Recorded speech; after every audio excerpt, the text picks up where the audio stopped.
Okay, class, I want you to take out a piece of paper and a pen, and I want you to write down, identify a few leaders that you've personally interacted with that you admire and that inspired you. Just take a minute. I want them, we read about leaders in books, but I want them to be leaders that you've personally witnessed in your life. And then once you've done that, I want you to identify attributes that those those leaders possessed, qualities, whatever it is that you admired about them that seemed unique to their leadership style.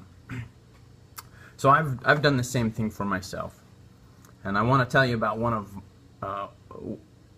the people that I wrote down. Her name is Monica. She's actually a peer leader of mine. We served in student government at Snow College together, and she was the activities vice president. Monica, so I want to go through these qualities that Monica displayed, and I'm going to tell you a story that shows how she put them into action. And these qualities tend to be consistent with all the other leaders that I wrote down. But first of all, Monica, she had the ability to communicate her vision, and she had a vision. So with the story I'm telling you, Monica had a vision of beating the world record, having the most people ever participate in a pillow fight.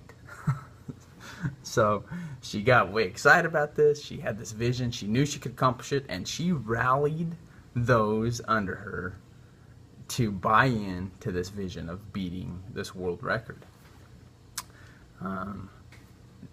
Vision is the number one, is what I want to point out right there, and that's consistent with these other leaders. So vision. Now the next characteristic that she displayed as it relates to this pillow fight is she had the ability to provide direction.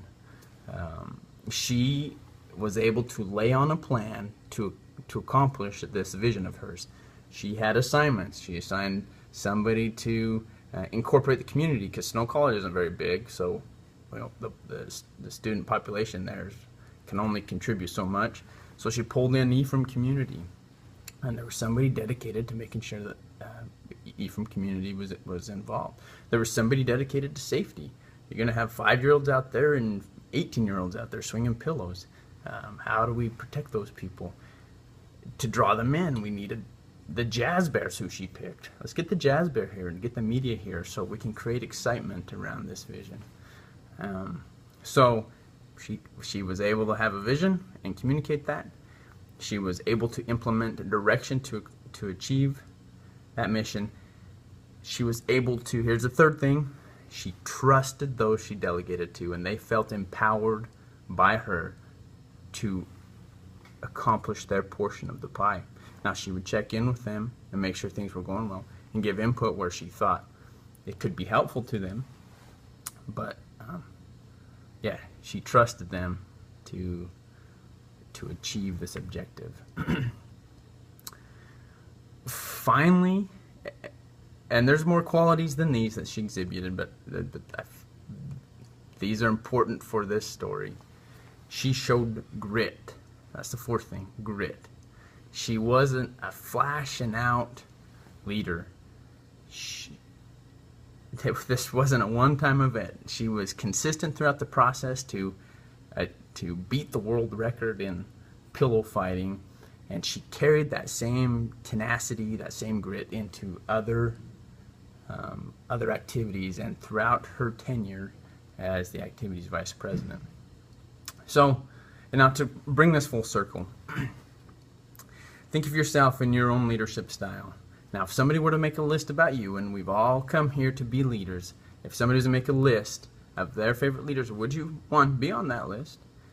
And two, what kind of qualities do you possess that would qualify you for that list?